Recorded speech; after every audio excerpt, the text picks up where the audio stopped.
Mau tahu bisnis 5.0 yang ada hanya dua kata yang kita kenal, konspirasi dan mafia. Sebuah fakta adalah sudah 7 presiden di Indonesia, mafia pangan tidak hilang, mafia migas tidak hilang. Namanya hilang petralnya, tapi pelakunya mutan, ganti, tetap ada. Percaya nggak? Saya beri ilustrasi. Kalau Anda sebagai pengontrol minyak mentah di Timur Tengah, biasa jual ke broker Anda di Indonesia, katakanlah namanya Ria. Ria dikatakan oleh penguasa baru sebagai mafia migas dan bagian dari penguasa lama. Lalu Ria diganti orangnya atas nama negara. Katakan Anda sahabat yang terpilih, nama Anda katakanlah Abdul. Abdul datang ke pengontrol minyak mentah tadi lalu berkata, saya atas nama Indonesia mau beli minyak mentah Anda. Lalu si pengontrol minyak tadi tanya, siapa Anda? Anda jawab, saya utusan resmi pemerintah Indonesia. Dia tanya balik, Rianya mana? Oh, dia tidak dipakai, dia mafia minyak di Indonesia. Si pengontrol dalam hati berkata,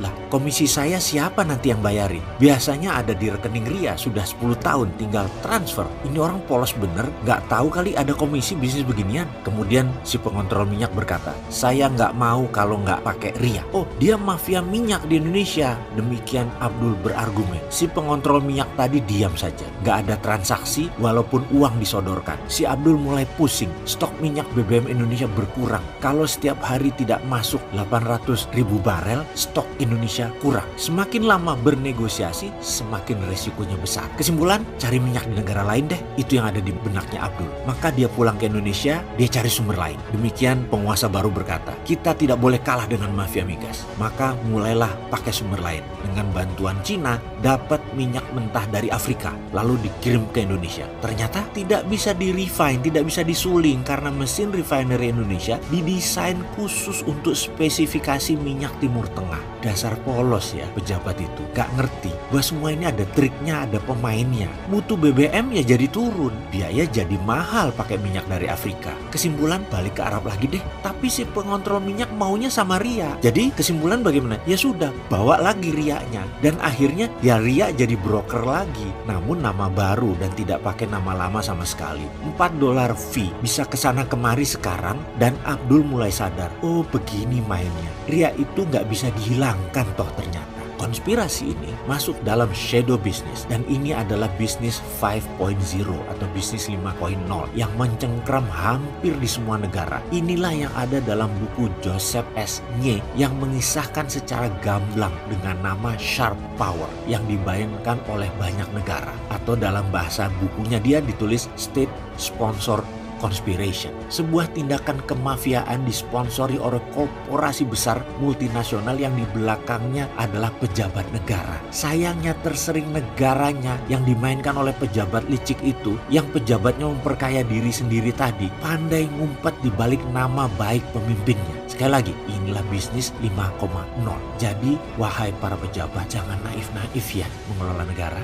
Kita bicara Pertamina yang rugi 11 triliun sekarang atau bagaimana? Khusus Pertamina atau kerugian BUMN lainnya juga seperti PLN yang punya tagihan tidak bisa bayar lebih dari 650 triliunan juga kita bahas kah? Atau hanya Pertamina saja? Kita ke Pertamina tapi versi lain, boleh nggak? Kacamatanya orang curigaan, negative thinking atau threat analysis melihat dari sisi yang berbeda, boleh ya?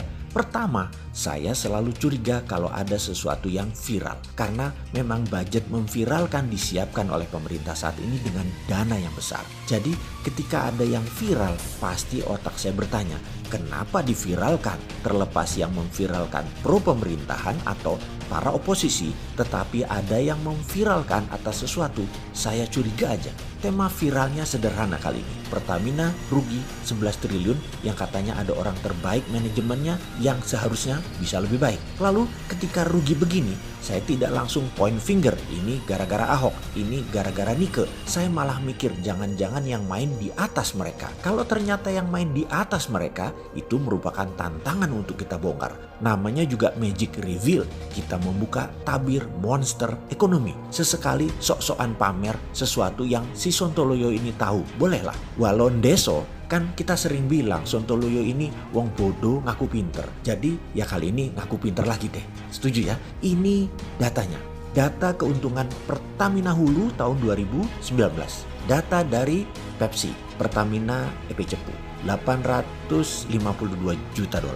PEP 700 juta dolar, PHI 505 juta dolar, PHE 590 juta dolar, PGE 95,6 juta dolar. Yang totalnya adalah 2,743 miliar US dollar. Jadi kalau Hulu untung dan Pertamina rugi, maka yang membuat rugi adalah sisi pengelolaan minyak atau refinery, tangki storage, dan distribusi yang dipegang oleh Pertamina Pusat dan Pertamina Hilir. Dan ini keterampilan manajemen loh, bukan keterampilan engineering. Jadi engineering Pertamina Hulu perform dengan baik. Kita bahas sekarang kok rugi?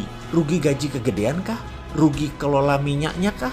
Distribusinya juga masalah? Atau karena satu harga seluruh wilayah Indonesia? Di sini kita sebagai manusia yang tidak punya posisi, tidak punya jabatan, hanya modal cinta pada NKRI mendadak ingin bertanya, kenapa disuarakan Pertamina rugi? Jadi sekarang disuarakan seakan-akan Pertamina rugi besar. Jangan-jangan supaya hanya alasan agar seseorang atau pejabat yang berkuasa bisa mendapatkan legitimasi untuk bisa menjual perusahaan energi ini. Pastinya kalau dijual rugi, ya dijual dengan harga murah. Bukan begitu? Para oligarki, setuju ya kalian ya? Sebentar lagi jangan-jangan ada yang mengusulkan penjualan aset ini. Di sisi propaganda sengaja dibuat viral biar rakyat ikhlas Pertamina dijual sebagian tentunya. Dan saya ucapkan terima kasih kepada hater pemerintah yang Andalah paling berjasa membuat berita viral ini dijalankan karena dipasangkan dengan nama Ahok. Kalian itu memang kalau ada berita pengennya nge-share aja dan berbasis ketidaksukaan paling gampang dimainkan. Itulah makanya kata Ustadz, ingat, jaga hati, jaga pikiran. Kalau benar ini propaganda, Anda adalah influencer gratisan. Berilmu dikit lah, bersihkan hati dikit lah. Tuh kan, jadi korban kalian. Nanti marah-marah lagi. Pokoknya kowe kerjanya marah terus. Kapan dapat duitnya? Dul, sekarang bagaimana cara menjualnya Pertamina itu? Jual perusahaan jangan bapaknya. Pejabat tinggi negara bisa ikut cawe-cawe, repot. Yang dijual cucunya. Maka karena cucu usaha yang bisa melakukan penjualan cukup komisaris dan direksi. Paham undang-undang PT kan kalian? Jadi Pertamina yang bagus kan Pertamina Hulu. Yang nanti dijual ya yang bagus. Tapi yang dicitrakan ya bapaknya yang jelek. Lalu agar cucu usaha bagaimana ini Pertamina Hulu dijualnya? Oke, ya kita mengendus apa yang akan dilakukan oleh petinggi-petinggi saat ini. Yaitu bisa saja diubah dari struktur organisasi yang dibuat holding dan subholding. Di bawah subholding ada cucu perusahaan. Inilah Pertamina Hulu. Ben ketok netral dijualnya via IPO. Yang dijual lewat IPO adalah cucu perusahaan. Kenapa kalau Pertamina yang IPO susah karena harus merubah undang-undang. Kalau cucu perusahaan dijual cukup persetujuan RUPS, direksi dan komisaris. Jadi jangan-jangan sebentar lagi ada holding Pertamina yang namanya Pertamina Investment. Organisasinya kecil tapi membuat Pertamina jadi anak usaha. Dan siapa yang punya keterampilan seperti ini? Ada di sekitar pejabat publik kah? Kalian gak bagi-bagi sih. Jadi aja si Sontoloyo ini bunyi walau cuman asumsi, dan mudah-mudahan asumsinya salah lagi seperti biasa. Rupanya perjuangan melawan globalis sekarang main shadow alias jadi pada ngumpet. Menarik banget ini. Asli data terbaru yang Bosman dapatkan membuat lumayan otak jadi loading. Intinya globalis menyikat habis lawannya begitu muncul di permukaan sehingga sampai harus ngumpet dan bermain dalam bayangan. Kita urai sedikit. Globalis saat ini main di permukaan, terang-terangan, terbuka, dan banyak kendali atas negara besar. Globalis tidak ada tutup-tutupan lagi. Kendali atas kepala negara di banyak negara dengan membuat mereka menang menggunakan alat voting yang globalis punya. Lalu pejabat baru tadi merupakan leng arm globalis. Kaki tangannya globalis. Benar-benar terbuka, benar-benar terang-terangan. Globalis di belakang Xi Jinping. Globalis di belakang Partai Demokrat Amerika. Benar-benar terang-terangan saat ini. Keingat ketika globalis masih muda di awal abad pertengahan dihajar monarki Perancis, dihajar strateginya Vatikan. Sekarang jadi terbalik. Waktu itu globalis berdarah-darah, diuber-uber dan diacak-acak oleh kaum nasionalis, kaum monarki, dan institusi agama. Monarki, negara atau state, serta organisasi agama sekarang dimainkan dan dikendalikan globalis. Sampai kaum patriotis nasionalis harus ngumpet di gua-gua, dan di gorong-gorong. Jangan gorong-gorong, beda. Artinya beda. Di gua aja ya. Oke, to make story short, rupanya lawannya globalis membentuk aliansi bernama atau berkode patriotis saat ini. Nah, Bosman jadi kesangkut lagi deh karena mengambil mazhab patriotik nasionalis. Jadi kita dicap anti globalis garis keras yang pada kenyataannya ya memang iya. Maka kita lihat apa yang akan dilakukan oleh kaum patriotis ke depannya. Bagaimana? Ada data analisa intelijen mengatakan untuk globalis mengendalikan dunia, strateginya adalah membawa harga minyak yang saat ini $64 per barel ke arah $100 lagi. Duar, ini strategi perang baru. Ini namanya perang energi. Masih too early atau terlalu cepat si Bosman ini informasinya. Tetapi kebiasaan sebagai orang yang melihat sesuatu dari threat analysis, maka yang jauh sudah dianalisa dan diantisipasi walaupun jauh kemungkinannya terjadi. Atau kemungkinannya masih lama. Apa yang akan terjadi kalau minyak $100 per barel? Ini akan membuat banyak negara semakin tergantung globalis. Sehubungan dengan itu, komoditi lain ikut naik harganya. Dan kalau Indonesia pinter, di sini Indonesia lah harusnya yang paling diuntungkan. Ini yang sering kaum new mind gregetan atas apa yang negara Indonesia harusnya bisa cantik bermain di geopolitik dunia. Nah, koda kapal harus pandai memainkan layar dan kendali. Harus pandai memainkan rem tangan dan pedal gas. Harus pandai kapan tali layangan diulur atau ditarik. Jadi apa yang kita Indonesia harus lakukan sekarang? Baik, kita ulangi berkali-kali apa yang harus dilakukan jika bernegaranya faham. Negara besar yang punya 1,5 miliar penduduk yang sangat memerlukan kekayaan alam negara penghasil mineral dan kekayaan alam terbarukan harus mengerti bagaimana cara mereka mengelola. Untuk memenuhi kebutuhan tersebut, negara tersebut mereka rela terlihat menuruti kemauan permintaan apa-apa saja negara penghasil sumber daya alam yang ditarget selama dapat sumber daya alam tersebut walaupun menyedot aset nasional negara penghasil tersebut dan harus disedot. Kebetulan permintaan pejabat bernegaranya memang sederhana, hanya teknologi, hanya modal, tenaga kerja, dan membangun etalase untuk terlihat membangun seperti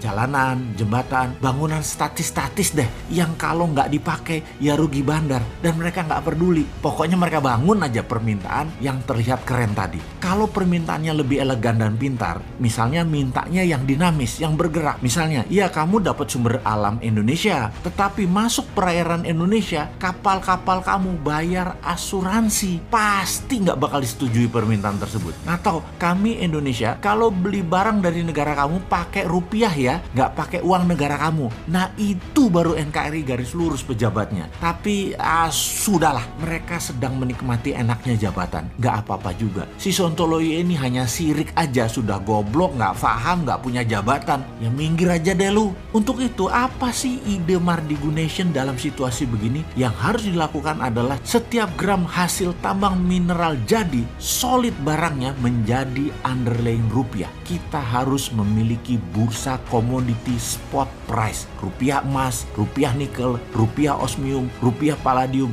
rupiah thorium, rupiah koper, rupiah silver, dan lain sebagainya dengan harga bid offer yang diatur oleh mekanisme pasar produsennya di Indonesia. Tidak mengacu harga internasional. Globalis tidak bisa transaksi di bursa lokal Indonesia kecuali barangnya yang dibeli di bursa Indonesia tersebut untuk pabrik manufaktur yang ada di dalam negeri Indonesia. Gak apa-apa pabrik itu milik globalis selama barang Indonesia tadi dijual di Indonesia memenuhi kebutuhan domestik, dan globalis bukan satu-satunya perusahaan manufaktur di Indonesia tentunya untuk itu. Bursa komoditi spot market ini bisa menjadi bursa terbesar di dunia karena bahan baku Indonesia berlimpah. Inilah efek penggentar atau efek tawar komoditi Indonesia yang jadi SWF aslinya, yaitu menggunakan SDA sumber daya alam Indonesia dan uang Indonesia. Semoga paham bahwa globalis akan membuat BBM ke $100 per barel guna menekan negara nasionalis dan kendali dunia kembali ke tangan mereka. Juga semoga ada solusinya buat Indonesia ya wahai pejabat. Kalau ternyata benar-benar $100 tercapai, jangan gelegepan lo nanti.